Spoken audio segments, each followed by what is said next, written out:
Nash told me that you all have been talking about your lives as readers. Is that right? Yes. Yeah, it's real exciting. So, you know, everybody's lives as readers are a little bit different. And so she asked me to come talk about my life as a reader.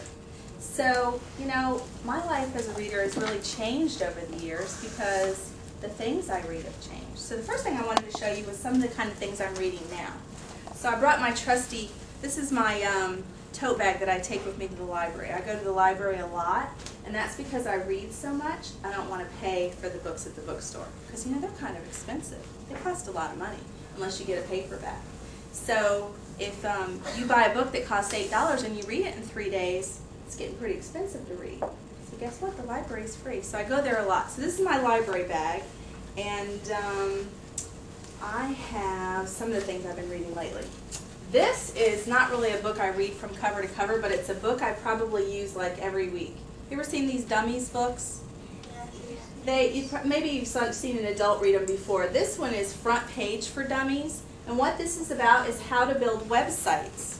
The school website, the Chets Creek website, I'm the one that made it, but I really have never taken a class on how to make it. I just got a book and read about it.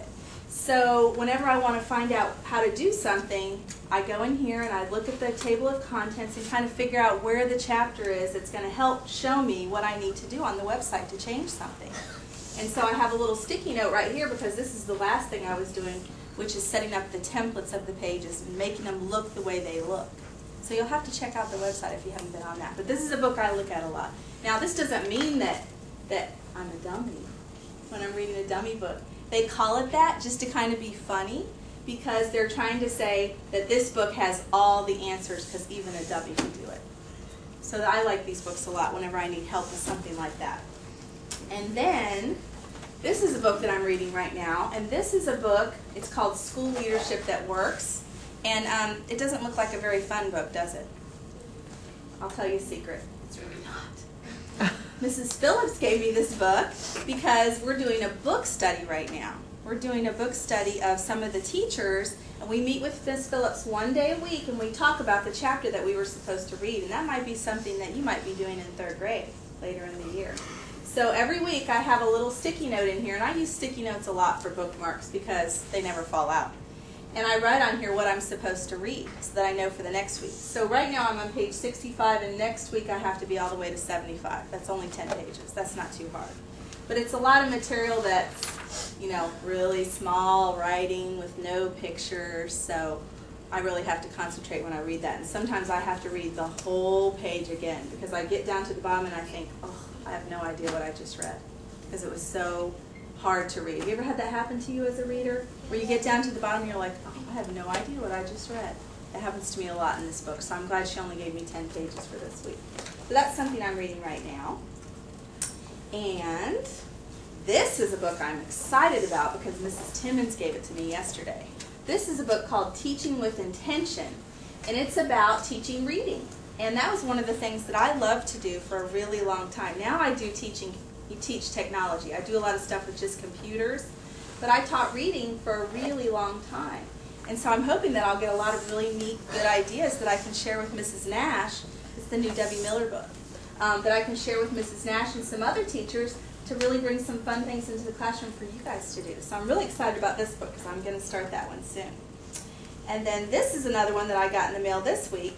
And this is not a dummy book, but it's a book about how to do a program on a Macintosh computer. You know those white computers that Miss KK has in the media center sometimes? Those are Macintosh. Those are different than the computers we have here in the classrooms. These are just personal computers, PCs. And so they work totally differently. Well, I got one of those recently, and I don't know how to use it. When I don't know how to do something, I get a book because I'm pretty busy. I have 4 kids and lots of responsibilities, a full-time job, so I don't have time to go take a class because you have to go drive there and sit there. So I go get a book when I don't know how to do something. So that's a really good reason to get a nonfiction thing to read. Now once again, if it's nonfiction, I don't have to start at the beginning and read all the way to the end like a chapter book. I can just look at the table of contents and figure out what kind of things I want to read. So right now I seem to be reading, I brought you the things that I'm reading right now. And a lot of things I'm reading right now are things that I need to learn about because it's just what's going on in my life right now. I also spend a lot of time reading stuff like this. And I don't normally print these things off. This is just a computer page. This is a computer page about a project that I need to do. And so I've been reading on there a lot to find out how to do it. So that's something else I read. Raise your hand if you read on the computer sometimes. You know, that counts as reading. Good, hands down. Good, I'm glad to hear that. That's a great place to find things to read that you don't have at your house. There's lots of information there. So I'm doing that right now. Now, I love to read fiction books, storybooks. And I have read so many fiction books by the same author. Have you ever had an author that you love and like you want to read all of that author's books? All right, good, hands down. Well, I have lots of authors like that, but you know what? Sometimes I get to the library and I'm looking for a book by that author, and I find a book and I think, wait a minute, did I read this book already? And then I kind of peek in it and I can't remember if I read it or not, and then I check it out and I get home and I start reading the book and I realize, oh, I've read this book already. I need to get another book. So I started realizing that good readers keep track of the books that they read, and they keep book logs. Do you keep a book log? Yeah? Okay. Well, I started keeping a book log of all the books. I started this a really long time ago. It's not like you guys started one, just this year. I probably started this about 5 years ago. And what I do is I just went on the computer, because Mrs. Holtsman loves the computer. I use the computer for everything. I think Mrs. Nash is pretty much that way too. And I made little charts in my computer of the authors that I read. So, for instance, this author's name is Sandra Brown, and every time I read one of her books, I put the title of the book in that little file, and it saves in my computer. And then I print that little list up, and I take it with me to the library so I can say, did I read that book? Oh, it says it right there. I already read that book. I don't need to check it out. And so I have all my favorite authors in here and which books I've read by that author. And if it's a new author that I just started, I write it on there, and then I add it in the computer later. So that's how I keep my book log. You think that's kind of neat? I love doing that because then I don't ever forget. Now, here's another trick. You ready to hear another trick of something that good readers do? Good readers keep lists of books that they want to read. So this is that list for me. Every once in a while, if I'm on the computer or I see it in a magazine of a title of a book I want to read, I write it on this little yellow piece of paper. I just grab a piece of paper off my counter and I start making a list of books on the computer or on a magazine or on TV or at the book fair that I want to read, and I list them on here. And once I read them, or I'm able to get a hold of a copy of that book, I cross through it, saying that I've already read that book. So that's another really great thing that good readers do. Now, a long time ago, well, not such a long time ago, but quite a while ago, I taught 3rd grade, and it was my favorite grade to teach. I actually taught 2nd and 3rd grade. So that's why Mrs. Nash and I are such good friends, because we talk about 3rd grade all the time, and we both love teaching 3rd grade. Well, when I started teaching 3rd grade, I started learning about an author that 3rd graders read, and that's Alan Say. Do you guys know about Alan Say? Yeah. So I started reading about Alan Say and loving his books. He's like one of my favorite children's authors. So I bought this book, which is one of my favorite books by him, that I'm going to share with you today. So I'm going to hold that right here for just a minute. It's called Kimishabi Man. So that's one of my favorite, all-time favorite books that I'm going to share with you. And then I brought something a little special I found on my bookshelf when I was looking for things to show you about my life as a reader. This was my favorite book when I was your age. It's called Little Women. It's a classic book that's been around, I think, before I was born. You love that book too, Miss Nash? Oh, I love this book. And here, I'm going to prove to you how old this book is, besides the fact that it's kind of falling apart. You see how the binding's kind of falling apart? But when I was your age, I got a little piece of notebook paper and I cut it out. I tried to make it real pretty.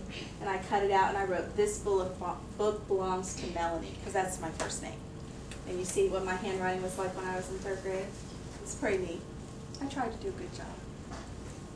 But that was one of my favorite books. That's a classic. And it's really nice to have a classic book that's been around. Every once in a while I'll read one of those and see why it's been around such a long time. Because that's a really good book. So I keep that one just to remind myself. As a matter of fact, when I got this out to bring and show to you, my daughter that's in 6th grade said, "Can I read it?" So now I got to take it home so she can read it. So I'm excited about that. Do you have a question about Little Women? Does it say that when Little Women? That's a good question. Do you know where I can look for that? Yeah, in the front. Let me see when that book was published, because it was a really long time ago. You know what? This book was published so long ago, there's not even a copyright date on it. That means that it must have been back in the days where they didn't write that in. When they first started publishing books. This is in the 1800s. Yeah, and it's over 100 years. This actual book is not 100 years old. I don't know when they actually printed this book, but the actual story that the author wrote is over 100 years old, so they don't even know what day it was published. And if you look right in here where you normally can see the day, there's no date, there's no year, because maybe they don't know. I don't know. That's a good question. I never thought to look there. So, I have one other really cool thing to show you, since I really love to read, and I read all the time. You know, one thing that readers do is they have tools for their reading. And one of those tools is bookmarks. You know, you ever make yourself a bookmark just for fun?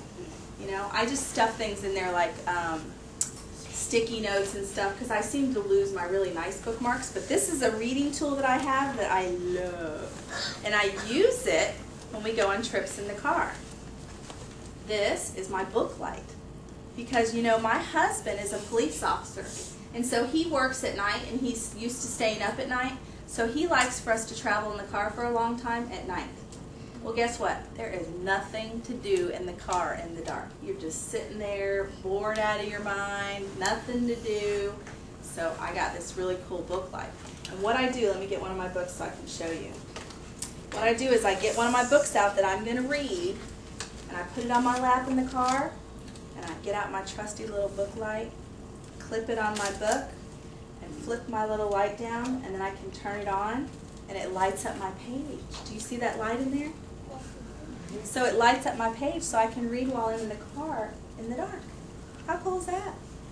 And my daughters always try to take it from me, and I won't let them have it. It's my book light. I got them their own book light. They like mine better because I don't know why. I guess probably just because it's mine they want to take it. But yeah, maybe. I don't know. But I use this every time I go on a trip. Mr. Holtsman makes fun of me. He rolls his eyes. Oh, guess you're going to read a book. I say, well, is there something else you would rather I do? You want me to drive the car? And he goes, oh, no. He wants to drive the car. So I get out my book light and I read. And that's where I get a lot of reading done. You know, I saw Mrs. Nash did a blog post about you guys talking about reading and finding time to read. And it's really hard to find time to read sometimes. You guys might have to go to church some nights. You might have to go to Girl Scouts or to dance or to baseball or football or something like that. And it's hard to find time. But if you keep a book in the car, you can always find time to read. I always read in the morning when I'm getting ready for school and I'm blow drying my hair. So I actually had to clean some of these books before I brought them because I get hair in my books. Because when you're blow drying your hair, well, I don't know if you blow dry your hair yet, but I didn't do it when I was your age. But now that I'm a grown-up, it takes me forever to get all this hair dry when it's wet. So I turn my hair upside down, and I use my blow dryer like this, and I read the book the whole time until my hair is dry, and then little hairs fall out of my head and go in my book. And then they get all over my bathroom counter, and I have to clean that too, because I'll have to blow my book out. But guess what? I got to read a couple pages in my book, because I don't have much other times to read. So that's one way that I get some reading time in. I try to squeeze it in where I can, figure out when I can do it, you know? So I want you to start thinking about ways that you can find time to read a little bit more. Maybe sometime in your life. Maybe you don't have long hair like Mrs. Holtzman. It takes you a long time to dry it, but maybe you're sitting in the bathtub. Love to read in the bathtub. You ever done that, Miss Nash? Oh, I love to. As a matter of fact, I've gotten rid of all my old books, but I had some books at my house that I had accidentally dropped into the bathtub. And you know, when you take them out and you have to wait for them to dry, when they dry, they're all wiggly and wavy. So I never read a friend's book in the bathtub, only my own books. Because that way, if I mess it up, it's my fault, not their book that I'm messing up. So think about that, and think about when you can find some time to read. So I want to share with you one of my favorite stories from Alan Say. And my class actually wrote a letter to Alan Say, and he wrote them back. So maybe you guys will get a chance to write him a letter and see if he'll write you back. He is getting ready to publish a new book, and so you might have a little bit of free time right now, because when he's writing a book, he stays too busy. But this book is called Kim a Shabby Man by Alan Say. And sweetie, do you want to scoot behind her so that you can see the little girl that's in the blue flowers? Right, because I'm not sure you'll see right there. All right? All right, Kim a Shabby Man. And I need to read this little part just so you understand a little bit before we start reading what this book is about. Because you know, Alan Say writes a lot of stories from his life. So let's hear this. When I think about my childhood in Japan, I think about Kim a Shabby. It means paper theater. Every afternoon, the Kim a Shabby Man came on a bicycle that had a big wooden box mounted on the back seat.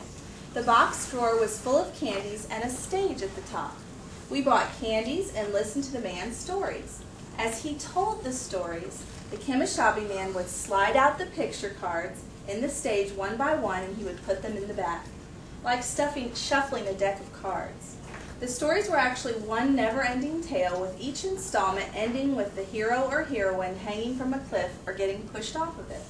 To be continued, the Kim a Shabby Man would say with a grin, and the children would groan, but not too much, because tomorrow the hero and heroine would be saved for new adventures, and we would have our candies from the Kim a Shabby Man.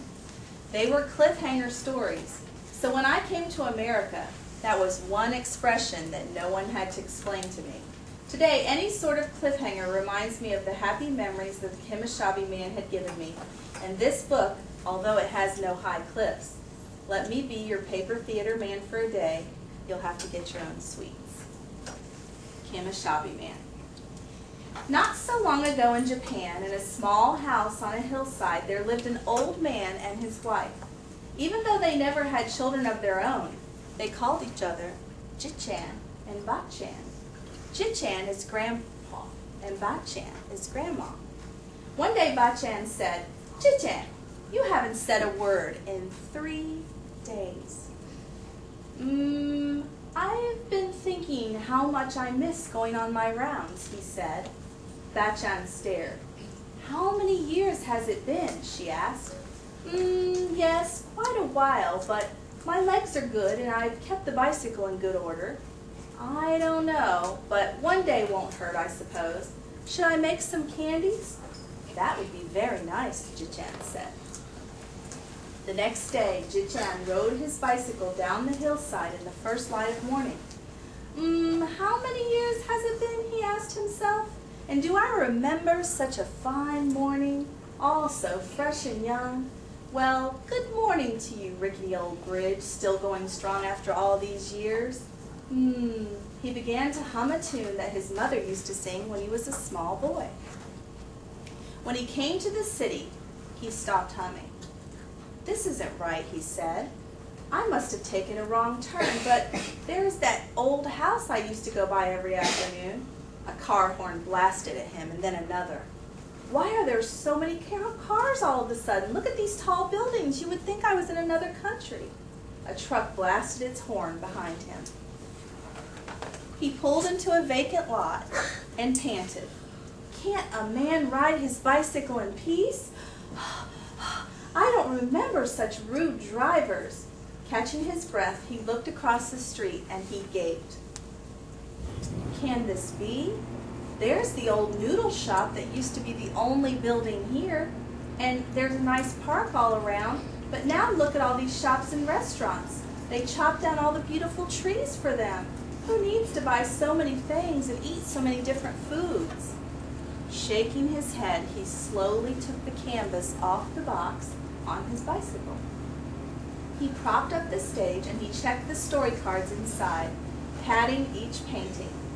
Then he opened the bottom drawer in his box. You little jewels," he said, and he started to hum again. "Thank you, Bachan. You make good candy, just like the old days." From the top drawer, he took out 2 wooden blocks, and holding one in each hand, he hit them together. A sharp, loud clack rang out. "Come, gather around me, little ones. Your Kim a Shabby Man is here again." Clack, clack. "Come get your sweets and listen to my stories." Clack, clack. "Ah, yes, I can see you now. All your bright faces, clasping coins in your little hands. So happy to hear my clappers. and so happy to see your Kemishabi man. Patience, everyone. You'll get your sweets, each and every one of you. I have all your favorites, red ones and green ones, and the soft ones on sticks. And here comes that boy, the one who never has any money. I'll get to him later. So, which story will it be today? The mighty peach boy, born from a giant peach? But wait, let's start at the beginning. Long, long ago, there lived an old man and his wife who had no children. After the peach boy, the bamboo princess was a nice change, a gentle story. Then my favorite, the old man who made the cherry trees bloom. And when I was finished, we all went home happy, except for the poor boy. Would you like a candy? I asked once to the boy. He said, I don't like candies, and ran away. Then one night I was going home and saw a crowd of people gathered in front of a shop. They were staring at something called television. I was curious too, but not for long. It showed moving pictures. They were all jerky and blurry and had no colors at all. Now before I keep reading, I want you to think about what's going on in the story. Look at the Kemishabi's hair right here. Is it the same color as the beginning? So who can tell me what's happening? What's really happening in this story? Keep that in your lap. The old man. Yes? He's telling a story about long, long ago. Right, he's telling a story about long, long ago, what really happened to the Kemishabi man. So he's remembering what happened as he stands there in the middle of the city. And so people are looking at the television. It wasn't long after that when television antennas started to sprout from the rooftops like weeds in the springtime. And the more they grew, the fewer boys and girls came out to listen to my stories. How can they like those blurry pictures better than my beautiful paintings? I asked, but there was nothing to be done. As I went around the familiar neighborhoods, the children started to act as though they didn't know me anymore. Even so, I went on clacking my clappers, and one day a little girl poked her head out of the window, and she shushed me. Imagine, a little girl shushing me. The Kemishabi man was making too much noise? I sat on a park bench and I ate candy for lunch. How could the world change so quickly? Was I a bad storyteller? Then that boy came, the one who didn't like candies. Why aren't you watching television? I asked. I don't like television, he said. But you like my stories, I said, and he nodded his little head. I got up and set the stage. What's your favorite story, I asked. Little 1 inch, he answered. So I told him the story of a brave little boy who was only 1 inch tall. And as I told the story, the boy never looked at the picture cards in the stage. He was looking at me the whole time, with his mouth wide open. He even smiled now and then. When I finished the story, I started to take out some sweets to give him, but he was already running away. Wait, I shouted, but he kept running and he never turned his head. That was the last time that I saw that boy. That was the last day that I was a Kemishabi man. I was that boy, a loud voice cried out. Startled, the Kemishabi man looked up and he saw a huge crowd gathered before him. Is this a memory? His hair is white again. That's what's happening right now. We grew up with your stories, someone else shouted. Tell the little 1 inch again, and the bamboo princess, and the peach boy. He started to say something, and people began to clap their hands. He took a deep bow, and the applause got louder. A young man with a movie camera struggled up to him. They bowed to each other, and the old man gave him a candy, and a roar went up. Look! He has all the same old sweets, just like the old days. And the office clerks and shopkeepers, bankers and waitresses, housewives and delivery men, all lined up in a big circle around the Kemishabi man. It was dark when he got home. Bachan was watching the evening news. The Kemishabi man was the featured story. I see you had a busy day, she said. It was a good day, Jajan nodded. Will you be going out tomorrow? Yes, and the day after. And you need more sweets. That would be very nice. Could you make it twice the usual amount? I'll see if I have enough sugar, she said, and she shut the television off. That's the end of the story. Do you like that story? Wasn't that neat? So that is another memory from Alan Say's life that he wrote about, and I know that you're going to find out more as you continue to read his stories. I hope that as you guys continue to talk to your teacher about your lives as readers and your reading habits and the things you do as a reader, that you'll add in some new good habits for yourself. All right? Thank you, Mrs. Nash.